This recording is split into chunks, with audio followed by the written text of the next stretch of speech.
This is Business Talk. Your business, your success with Peg and Pete. Sponsored by McBurley LLC. The opinions expressed are those of the participants and may not be the views of the staff, advertisers, and owners of the station. Advice given is not intended to replace that of your business advisor. Now, let's get down to talking about your business, your success. It's Business Talk with Peg and Pete.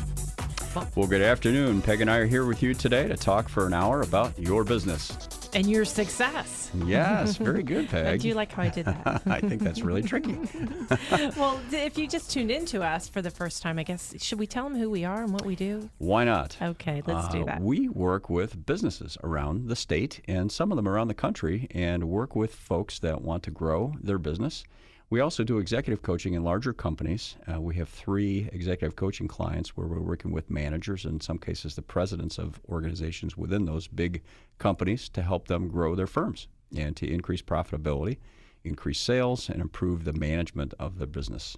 And coaching is a little bit about education. So we teach things that you may have known or you may not have known. Then we figure out, how does that apply in your business? Where do we use this? And then how could you leverage that knowledge? Exactly. Yeah. And then the most important part is what? The implementation part. Exactly. That's the fun part, right? We got to make sure you're going to take action on what you learned, because it's not what you know, it's what you do with what you know that matters. And that's what we're here to do, is to make sure you do it.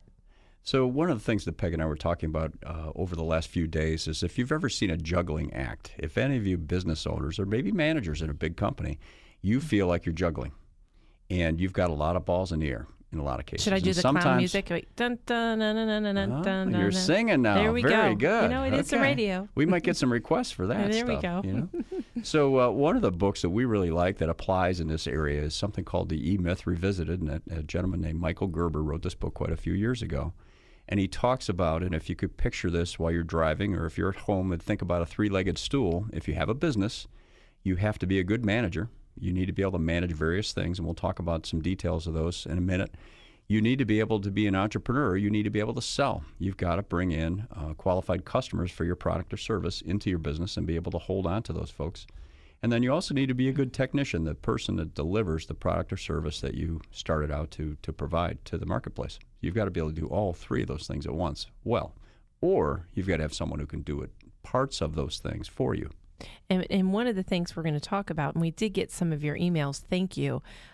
We appreciate your emails. And if you do want to email us a question, what we will do is we can either answer it via email and or call you. Over the air. Yes, or over the air. Right. And the email would be best to call, Pete, is? The email for us would be PeteMcDowell@actioncoach.com. And this juggling act that we're talking about today, we're gonna answer a few of your questions that you've asked, and it involves the juggling act, because how often is it we work with a manager, an owner, an executive, and they say, marketing is great, but I can't I just ran into this, Pete, last week. They have so much business coming in that they cannot actually execute it on time. Now, this is a good problem. We like this problem. Yes. So no whining. If you have this going on, this is good.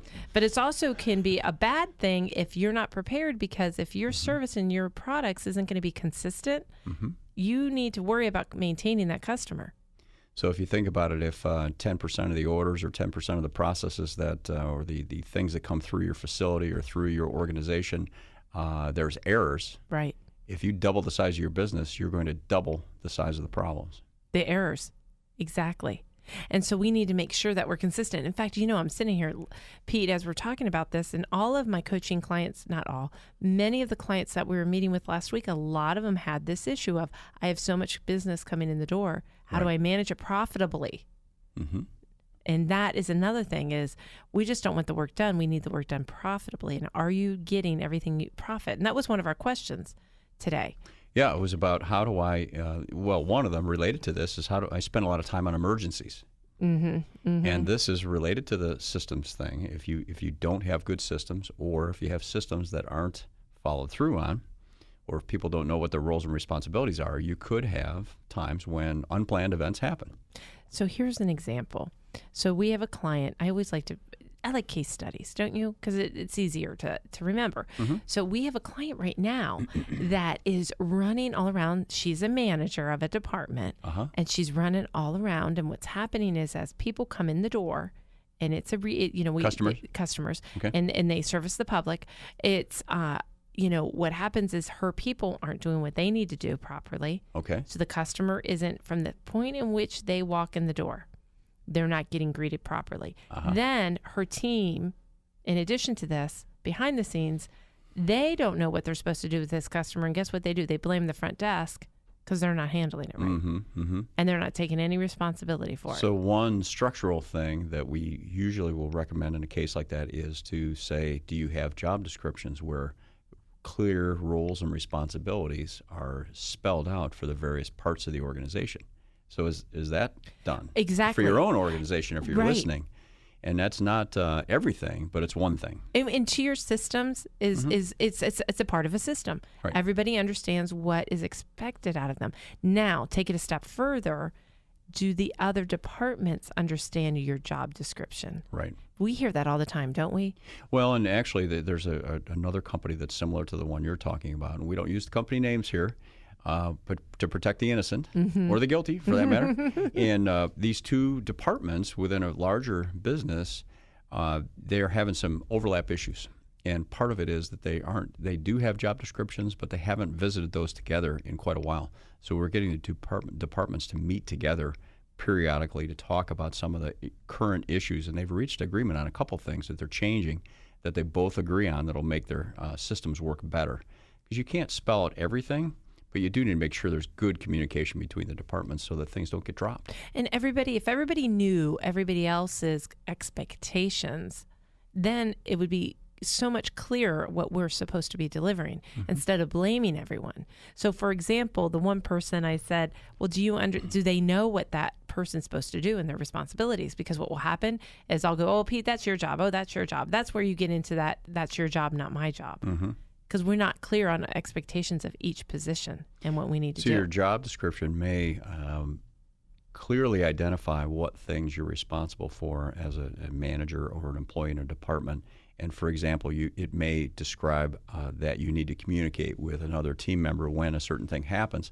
And then you might also have a separate document or a system whereby that communication takes place. So there's a board that you put information on, or there's a work order that you fill out on the computer and send it through. So your systems can be much more complicated than just your simple job description. That is so true. And if you just joined us, this is Peg and Pete with Business Talk. Today, what we're doing is answering some of your questions that you've emailed in, and we appreciate your calls. And in fact, if you want to call us, the number would be what, Pete? 614-602-5189. Excellent.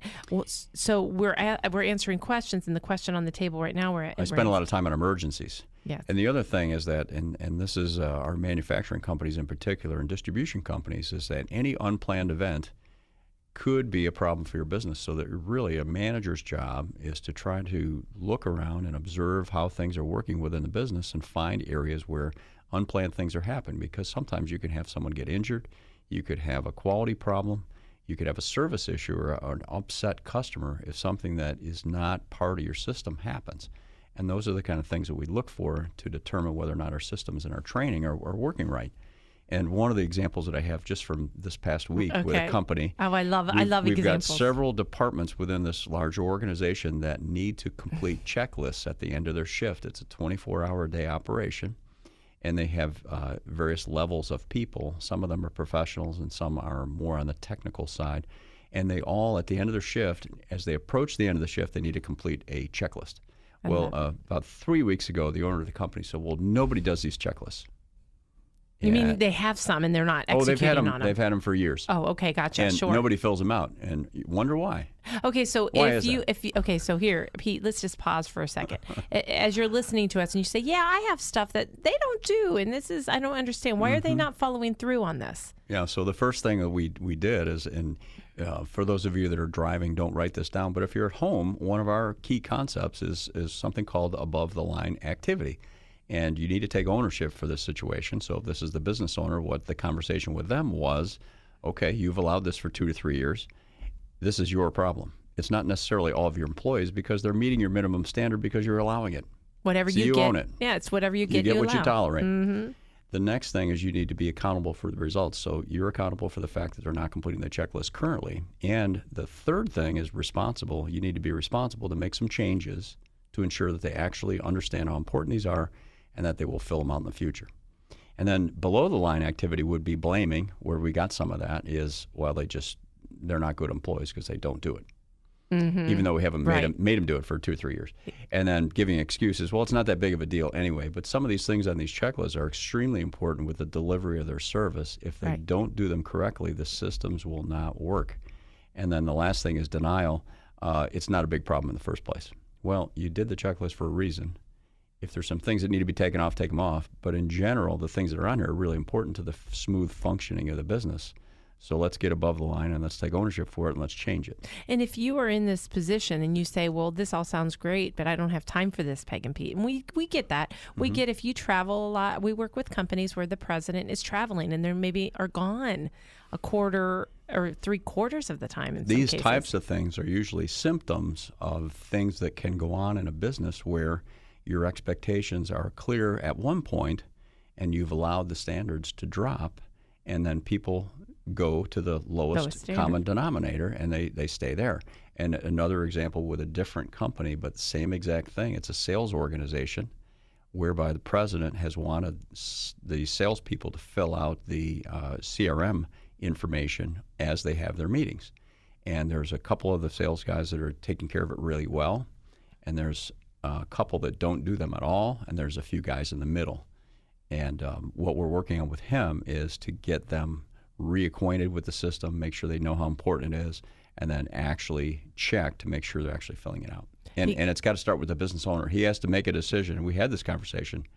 You've got to decide, are you going to change what you've been doing to get them to actually fill it out? Right. And if you don't have time, then what manager are you going to put in charge to make sure that this accountability gets done? Mm-hmm. Without the accountability, it will not get done. So it's up to you to decide how it's going to be done. Right. In that first business, one of the groups, the folks on the technical side, they are now, after just a week, they're 80% filling out the checklist, and they're filling them out more accurately and with more detail than they ever did before, just because they know that the boss cares about them.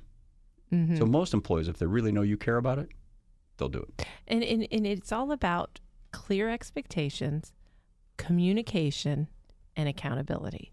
Mm-hmm. And so often we say we're too busy to do that because we have to get the work out or we have to wait on the customers, and everything fails. We call it slowing down to speed up. Right. Or if a sports analogy, it's like it's the blocking and tackling part of your game. Right, exactly. And if you don't get that right, you know what happens. And when you hire us as coaches and we come into your company, we're going to help you with that.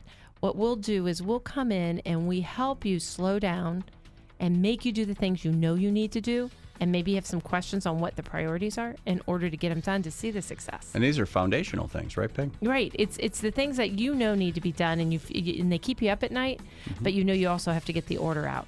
And Pete and I, this is what we do. We walk into companies and we help you because you're not alone anymore.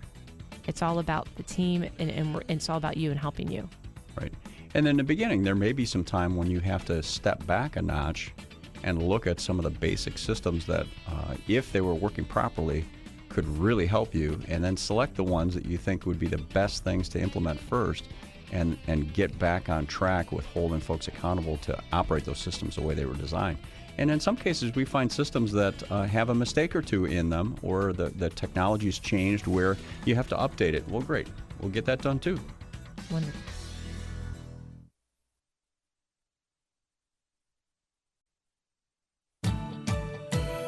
To learn more about today's topic, call 602-5189. 602-5189. Once again, here's Peg and Pete. Well, and good afternoon. Good afternoon. Pete and I are here, and we're talking about how to make your business as successful as it can be, whether you're a manager, whether you're a business owner, and even if you're an employee or a team member of another company. Of how is it that you can get more successful, and success to you could be different than other people.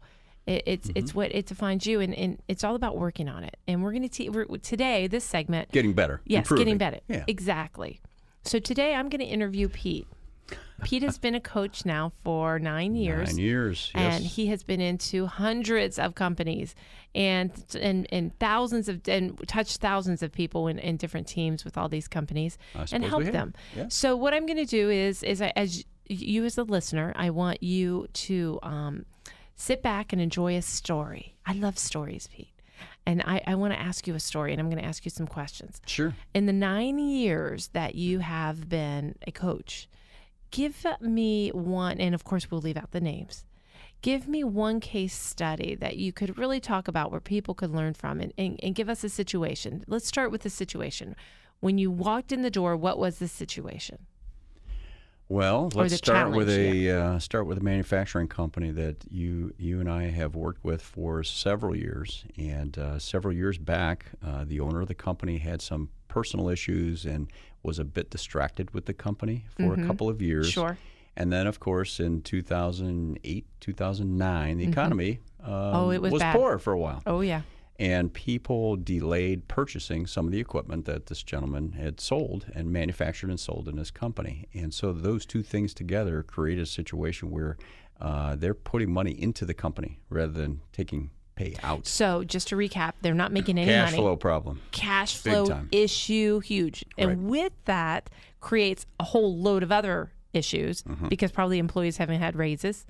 That's true. Yeah, they Probably- went for 3 years without raises. Yeah, and I Right. bet you Which equipment does not help morale much. equipment probably wasn't upgraded That's in any true. way. Yep. Um, it has we're- been since, though. Right, Yeah. we have okay, so we have the big issue was cash flow, and with it created Right. all of these different things. What else besides? Okay, well, how was the morale? Tell us a little bit about Well, that. morale, as you might expect, when hours are cut back and overtime is restricted and sales are low, and you delay repairs to equipment, those kind of things, morale can suffer. Oh, And really what we started with was some basics. And one of the first questions I asked him when we were just getting to know each other is, if you think about the entire staff, is there anybody on this team that is irreplaceable? If we find out that someone really doesn't belong here or should be in a different job, because that happens sometimes too, where somebody could be Right. great in another department. And he said, no, there really aren't any of those, so great. So we started out talking about how the front office worked. So they've got a front office and then two manufacturing facilities behind. And one of the things that came up first, and this was just to get started, we had half a dozen people in the front office. Well, how do you And usually get started? Let's talk about that. Yeah, let's talk about that. The first thing we talked about is, number one, we look at the financials. Okay, that's so the why very why first is thing. it we would look at the financials? I mean, for people who've never been through this, why is it you start there? Well, there are times, Peg, that you could run out of money and your company could shut down before you have time to fix anything. Got it. So we got need it. to find out, is there anything urgent that needs to be patched up, fixed? We need to talk to the bank and get a bigger line of credit. Do we need to get a loan from someone else to make sure we can keep this thing in operation while we fix the entire business? So, for example, Pete, if you went in and didn't look at the financials and started increasing sales, Right? what would that could hurt? Well, if you don't have enough cash to cover the increased raw material cost or even the labor cost of those increased sales, you could run out of cash before you get paid by your new increase in sales. The cash and gap. this does happen to companies. You can go out of business actually by doing that. Okay, if so you don't do it in an organized fashion, make sure you have enough cash. So if I step back even one more step before you looked at the financials, Pete, you met with the business owner at this point. And tell me a little bit about when you're meeting with business owners, tell me a little bit about where their head is. Are they hopeless? Do they see there's nothing or are they hopeful? Explain a little Well, bit. one great thing about what we get to do, and you know this as well, is that everybody's different. And they're different every day. Every day we meet with them, they're in a different place in their lives. They've had good things that happen personally, or they've had other things that aren't so good happen personally. They have either a great day in business or a poor day. So one of the things that's great and fun about our business is we're there to help them every day, no matter how they are. So we take them as they are, and we help them how they are. And one of the things that we do initially with what we call an alignment is to set them down and say, okay, we're thinking about 2 to 3, and if it's a larger business, sometimes 5 years from now, where do you really think this thing could be with the right attention and focus and energy on what we Now, want? did you do this with this case I did. study? Okay, because sometimes you don't do it all the time, right? If it's an emergency Right. going on. Right.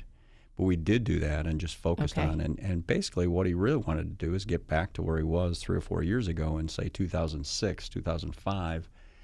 Picked a sales level, picked a profit level, looked at staffing levels and key positions and said, okay, this is where the business needs to be. Then the second part of this is to get them to think, and sometimes business owners don't think to their own peril. They don't think about the personal lives too. Oh, right. How many hours right. a week are you working?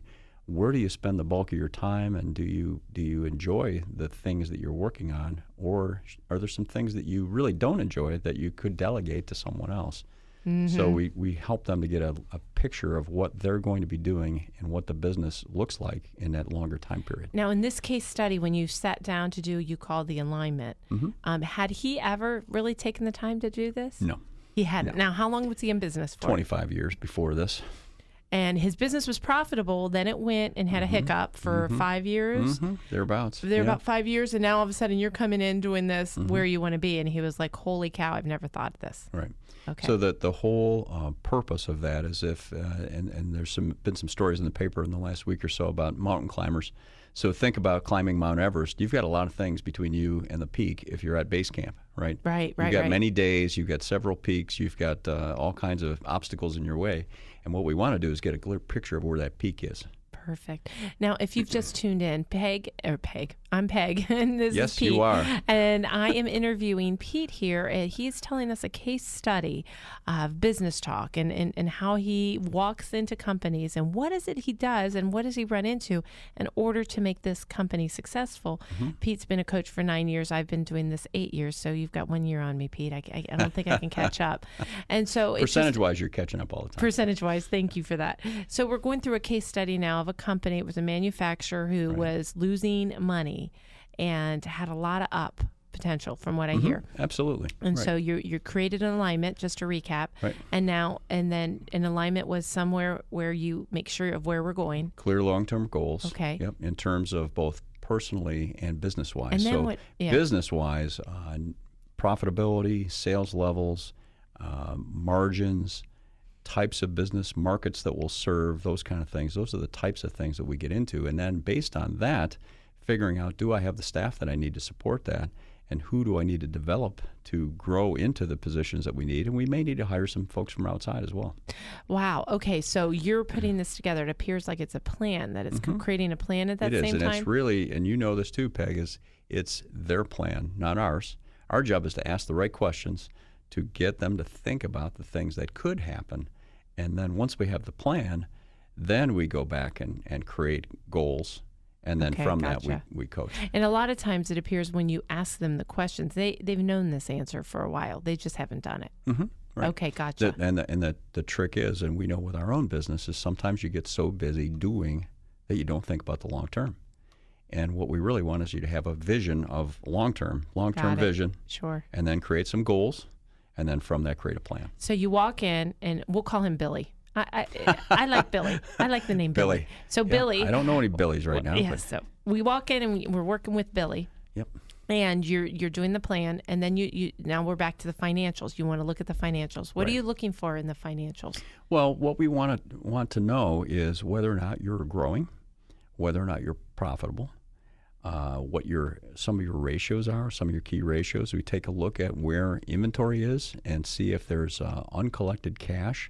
In some cases, if you have a cash flow issue, you might have inventory that has been built up, especially in a manufacturing operations. It's one of the things that some business owners don't realize how much cash they may have throughout their manufacturing process.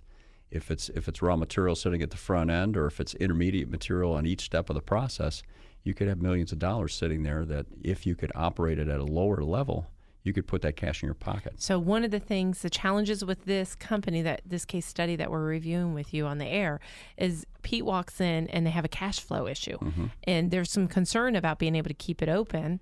And had he done layoffs? So inventories, we did have some layoffs. Okay, gotcha. We did do some inventory reductions. The second thing we looked at was receivables, because in some cases there are folks that have not looked at improving on receivables. You look at it and say, well, it's the way it is. That's how Right. long it takes for them to pay me. And in some cases, that is true. If you're a smaller company and you have some very large organizations that you work with, and we know this too. Right. A company that I used to work in manufacturing, we worked with a company like Motorola. It was 60 days, and that was that. And if you don't want to deal with that, you can't work with us. Right. Well, Right. you are going to have some of those. Now, there are also almost always opportunities to improve on cash flow with some of the other suppliers. So we needed this person, from what you're saying, to really get into some cash. So you went right after it. We We went looked at the after the cash financials first. and looked at the cash because Right. we need to. And as a Then- coach, it's then a it- long-term solution, not short-term, correct? Okay. You're going to be Well, there. in some cases, it can help you short term if you can improve cash flow. And then we also want to improve systems so that you can keep running at a minimal cash, keep the cash in your pocket. So, for example, if your vendors or your suppliers are paying you in 40 days, if we can get that down to 35 days, you'll take 5 days times the amount of sales that you make per day and put that money in your pocket if you can systemize and keep it there. Got it. So that's the long-term part. So what you're doing is you're working on the cash and then you're working on the system to maintain it. Right.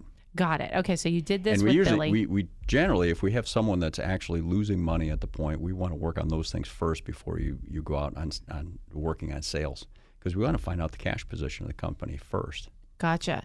And how was Billy? How was his attitude when you walked in? You like Billy? I like that. I'm making That's up the good. name Billy. How was a Billy's bit discouraged. We've been working at it for a long time, over 25 years, and this was the hardest hiccup the company had ever been through, and he wasn't sure whether they were going to make it through it or not. And of course, he doesn't know you very well. So when you bring us in as coaches, I mean, you're trusting us that, holy cow, I hope you can help me. Well, and what Peg and I do in the beginning, we spend a lot more time up front. And we've got some clients that have been with us for 5 years. Those coaching sessions are much shorter than they were 5 years ago.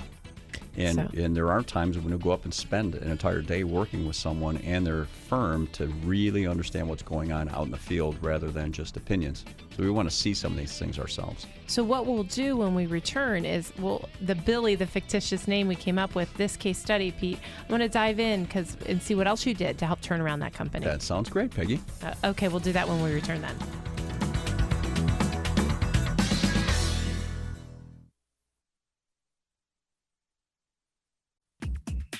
Could your business use some help? Call 602-5189 to schedule your coaching session. 602-5189. Now, back to Peg and Pete. And thank you for joining us this afternoon. Pete, you and I are having a good time today. We are. We are business coaches helping companies grow and teams grow and individuals grow. And today I'm interviewing Pete on a case study of a company that, because a lot of times people say, what is it you do? Exactly. What is a business It's always coach? different. It's always different. Exactly. Yeah. So we're doing a case study with a company that had a cash flow issue. Is that correct? Okay. Right. And you coached them for a couple years out of the position. And we're talking about your process of what you went through in order to get that done. Right. And I think, let me just recap. When I asked you what were some of the things you did, you said every business owner is different, every company is different. So what we're doing with this company could change, correct? Yep. The process may be similar, but the things we're going to find or the things we're going to work on are always different. And so where did we leave off? We left off on the cash flow. We did some things on the financial side, and part of it was me getting comfortable and understanding the numbers of the business, because that's how we keep score, and we don't know whether we're making improvements or not if we're not measuring the right things. So we want to make sure we have good measurements in place and we're watching the right processes and right things. Okay, gotcha. And then the next part was that the company had some quality issues, and it went throughout the entire company, not just the front office, but also in the manufacturing areas. Okay. And it was very obvious to this gentleman that because he hadn't been as hands-on as he was in the first 20 years of his operation, the last few years he'd been much more hands-off because of some other issues going on and had allowed things to slip.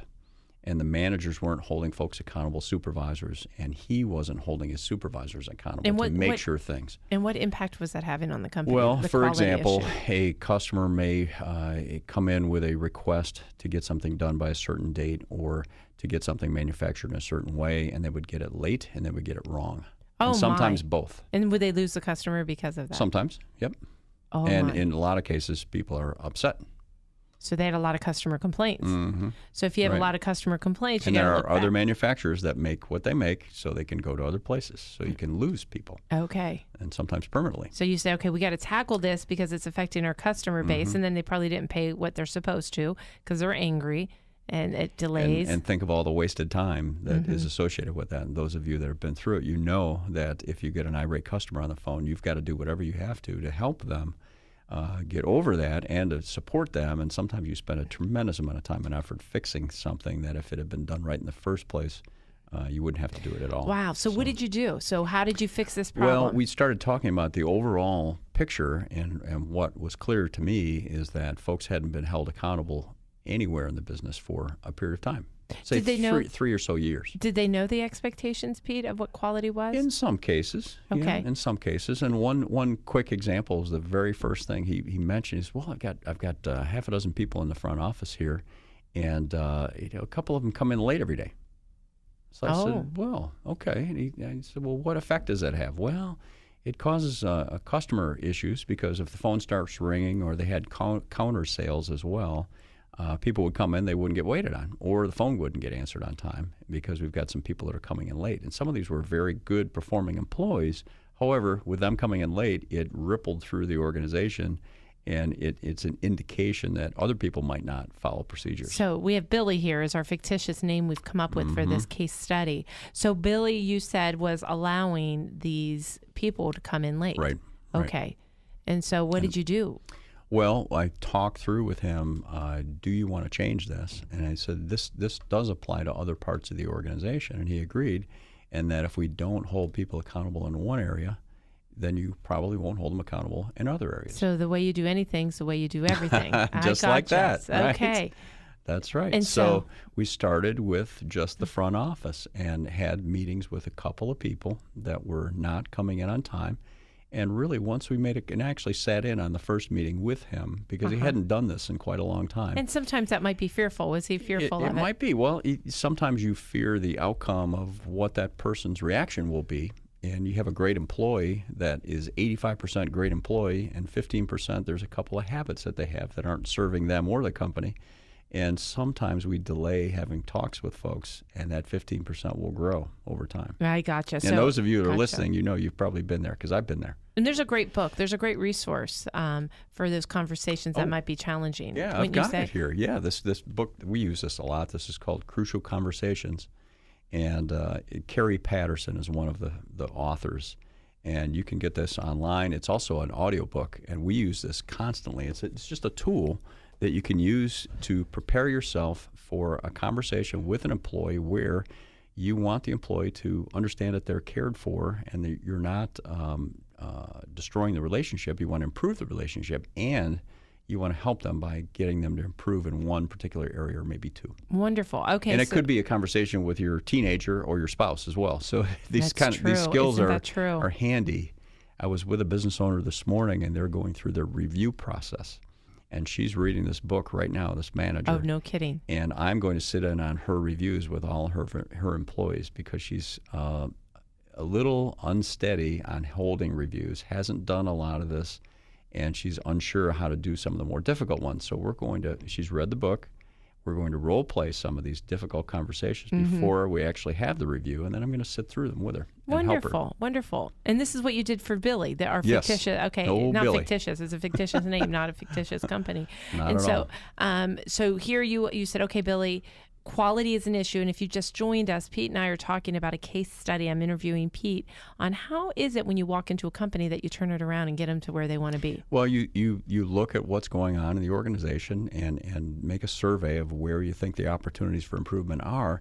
And the great thing about it is that Peg and I have a lot of experience with a lot of different businesses. However, we leave it up to the business owner to pick the thing that he wants to work on first. And really what we like to do is to get facts out on the table and allow them to look at the things that are going on and have them select where you want to start. So once I talked to Billy about these issues in the plant and also in the front office, we decided that one place we could reestablish some accountability was in the front office. And we'd start there because really that's where he resides most of the time. So he was allowing this to happen. And we started with one individual and met with her and had a really good reaction once she knew how important it was for her to come in on time, that she was a leader in the organization. She was well respected for how fast she worked and how diligent she was, that her leadership in this area of being late was causing problems with other people and allowing some of the less productive people to also slip on their procedures. So she changed it instantly. It She was a good overnight. employee. She was a good employee, and the next day she came in on time, and she didn't miss at all after that. Now, if you just joined us again, this is Peg and Pete with Business Talk. And if you would like us to talk about your business one-on-one, you can give us a call at 614-602-5189, 602-5189, and we'll talk to you on the phone, and it would be a 10-minute conversation, and we'll just talk a little bit about what it is that's happening and how we can help, and what we can do as a next step. So please feel free to give us a call. And if you'd like to send us an email, it's PeteMcDowell@actioncoach.com. You could send us a question. We could answer it on the air, or we could shoot you an email back. So with this one case study, we had a company that's hurting on cash flow, has slipped back after 20 years of business, and now Pete recognized along with the business owner that quality was an issue, so you started attacking one of the systems that they had in place, which was attendance. So you started doing that one area. Then we started working in the plant. So we had a plant manager at the time, and when you looked at the cost structure of the company couldn't support it. Okay. So this plant manager was not performing well in that role, and we decided that this person would be better suited to be a first-line supervisor in one of the plants. Oh, switching her position. So we moved was it a her? Yeah, it was a female. We moved her back into that position, and she's been very successful there. She's still there to this day. This is 2.5 years ago that she was moved back. Okay. And then we promoted a gentleman out in one of the other shops to a supervisory position. So we got two good people into positions where they could affect some changes out in the plant. Did that help cash as well because you didn't have to pay as much? It did. Okay. It did. And then the other thing that was really critical with this particular one is that we had no way, he hadn't had a way to measure productivity out in the plant at all. So we worked with the front office folks and the folks in the back to figure out how many, a simple way to track how many man hours it took to produce a given amount of goods in a week. So every week they had a bit of a scorecard for the supervisors to know how productive both of these two shops were. Because they didn't know. And it's very before simple. That. They didn't know anything They before really that. didn't. Okay, gotcha. You know, they had a rough idea based on sales, but we wanted to know, and that's an indicator, could be an indicator of when you need to hire, if you're getting to where the point where you're overworking people or your overtime starts to creep up. If you're not productive, you don't really want to hire additional people if you're having to throw overtime at things because of inefficiencies out in the plant. So when you started coaching this company, how many months went by before you started seeing profitability change? In 3 to 4 months, he got to the point where it was break even. Because he was losing actually money. putting money, his personal funds, savings that he'd had for years, back into the business to keep it afloat. In 3 or 4 months, we got it to where it was break even. And then from that, in the following 12 months, I think there was 1 month that was unprofitable. Okay. Wow. So in 3 to 4 months now, you did mention that every business is different. Every business owner is different. So it's hard to say. Right. It can be relatively quick that we get the turnaround based on this. The other thing that this Billy, I keep forgetting his real name, but the other thing with Billy is he's instituted a very quick every Friday meeting with the managers and the front office folks to go over the workload for the coming week. They take a look at some of the key performance indicators and talk about the data that has happened in the business and the workload for the upcoming week, and make sure that the resources for the team are applied. And it's a good communication tool for them too. Because before that, did he have any meetings? No, nothing. We do run into that a lot, I have to comment, is when we walk into a company, generally there's not enough productive meetings taking place. Well, and it's probably happened to some of you out there. You may have a meeting and something happens one day and you skip it. And it can be one of those things where if you don't maintain the habit, it's easy to skip it again and again. It's just like exercise, right, Peg? Oh, exactly. Exactly. Well, when we get back, let's finish up with the case study on Billy. Does that sound good? That sounds great. Okay.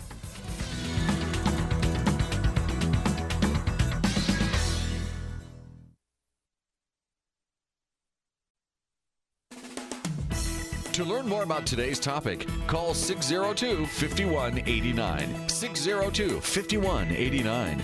Once again, here's Peg and Pete. And welcome. Thank you for listening to us this afternoon. And we are talking with Pete McDowell. Pete and I have been coaches now for 8-9 years. Yes, and we have. We have had a ball. And we're talking about a case study. We're finishing up a case study of how is it that you go in and turn a company around, and how do you do that? And we're just going through one case study. Now, Pete, I'm interviewing Pete with one particular instance that happened a few years ago, and we're still coaching him Right. to this day. What happened and how it got, the biggest issue was cash flow. So we started with cash flow, and then we started working with accountability and discipline and making sure we do things the right way. And then we also looked at the staff and figured out who should be in what position. And we did move some folks around. Right. So you did a little organizational change. And with that, there was some cost savings because we got rid of a Cost savings, position. right. We eliminated one position, and that helped the cash flow some. And now, after 3 years, now we're working on marketing and generating some more business. So ironically, and I remember this, Pete, was it when you walked in, the owner, and this isn't uncommon, they say, I need more sales. Right. And that's so the first thing they go to. That's the first thing Right. most people say is, I need to go and get more sales. Well, what will happen is what? If you go and Well, get more if sales. you have an inefficient operation, you're going to spend more money getting those sales out the door, getting the production out the door. You may not make more money. You may actually lose more money. And so And if you have quality issues or service issues Right. for your customers, you may get a customer in and lose them with the first order. So we wanted to get some things structurally fixed and then grow it. Got it.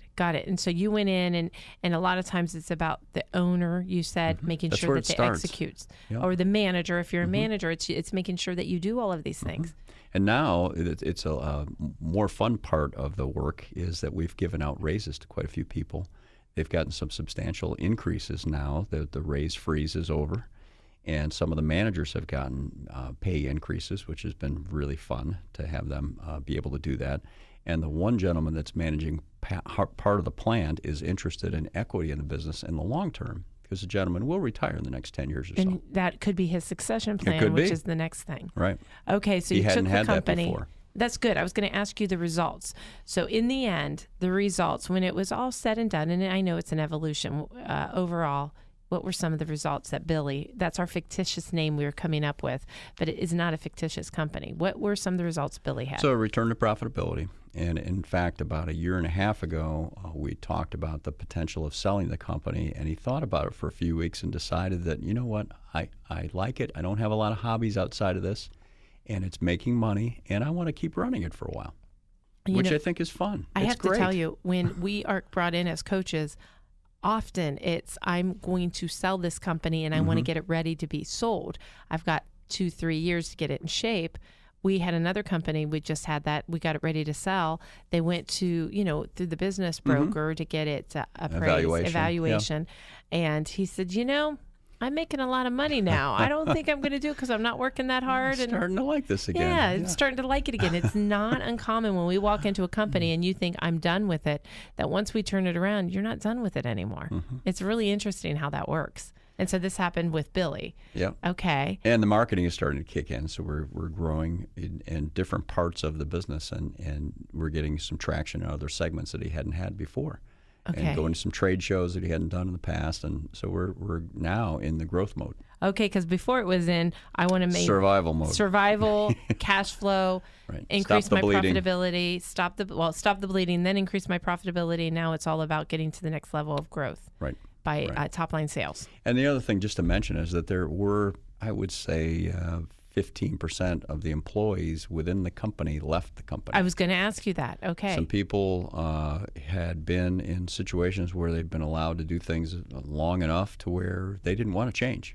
Got it. And that had to change. And that was a question. If you just joined us, Pete and I are talking about a case study as business coaches, how we came in and turned a company around. Just the culture of the company, the financials, everything to make it more profitable. And you did mention to Billy, this owner, before we started, is there anyone that is not allowed to be held accountable, basically? Right, Is- right. The answer was no, which is No. good. And he was true to his word. When something did have to change, he was very firm on it, And Pete, which now is did good. they, And did that's you, not an easy thing to do. did you have to let them go, or did they leave? Some of each. And We it's had some of interesting. each. Some people decided to quit.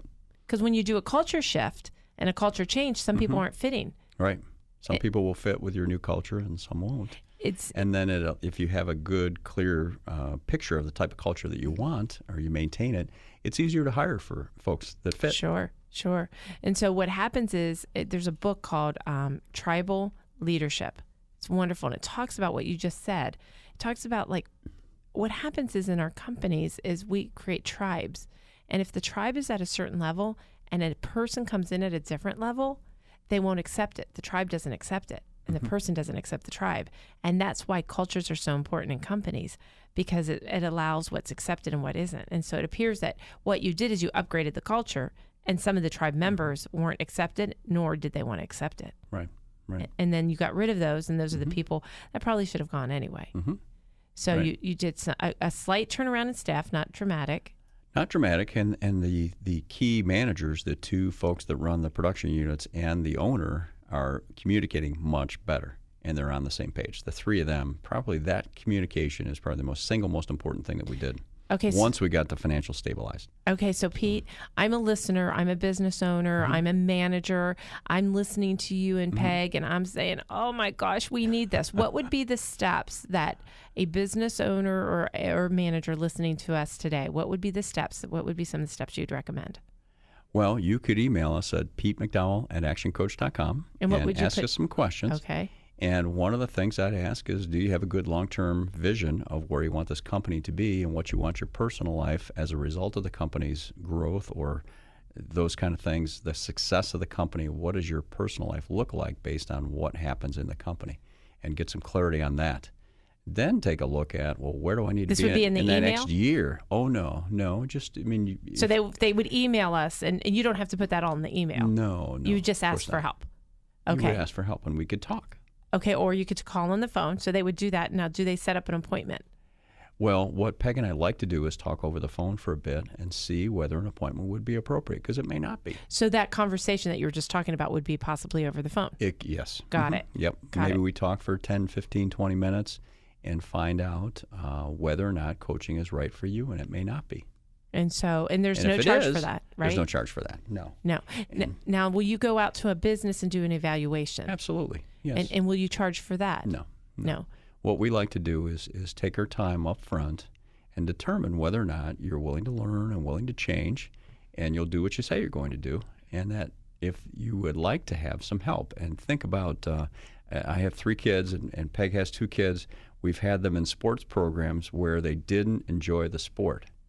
And how well did you, if you think about yourself, how well did you play a sport that you really didn't care for? Correct. Right. It wouldn't be fun. It wouldn't be fun. And you wouldn't do it. You've got to figure out whether or not coaching is right for you, and you'd like to have someone to bounce ideas off of and to help you grow. And growth sometimes is uncomfortable, but that's where the big gains are. So this first appointment, what would it be like? What the first appointment would be like is what Peg and I will do is give you a little more background about us. So we'll tell you our backgrounds. We'll tell you about how we work with some of our clients, give you some examples. And then most of the meeting, we would talk about your business and where it is currently and then where you'd really like it to be. And get some clarity on that, where you like it to be, part of it. And where is it now? Where would you like it to be? What are the gaps? What are the things that aren't working the way you need them to work? And then what might be in the way. And we will give you some solutions for some of those gaps, how you would close some of those gaps. At that meeting, we'll give you some Whether ideas. Whether you used you or not, you're going to have solutions. And that's and then okay. At the end of that meeting, if it makes sense for us to do some business together, we would describe in detail exactly how we would be able to help you. And some folks we meet with every week. In some of our larger businesses, Peg and I are both in the business every week. And in a lot of our businesses, it's one of us, and we're there every week just by ourselves. Okay. And so let's give a phone number. It's 614-602-5189. And that would be 602-5189. So if a business is looking for more cash, higher top line, higher bottom line. Maybe not work as many hours and get the same result or better. Gotcha. Those would all be results. And through that, we would be cultural change, system change, marketing change, time change, you change, insert change. Yep. Is that correct? Yep, that would be good. And it would all start with just a simple phone call. Or an email. You can email us at PeteMcDowell@actioncoach.com. And it's a 10-minute conversation. Right. And if it does make sense for us to meet, Peg and I would come and meet you face to face. Okay. Well, we hope to hear from you, and we'll talk to you next week Great. About more case studies. Thanks, Peg. This has been Business Talk, your business, your success, with Peg and Pete, sponsored by McBurley LLC. The opinions expressed were those of the participants and may not be the views of the staff, advertisers, and owners of this station. Advice given was not intended to replace that of your business advisor. For more information about the topics discussed today, call 602-5189, 602-5189. Tune in next week at this time for more Business Talk, your business, your success.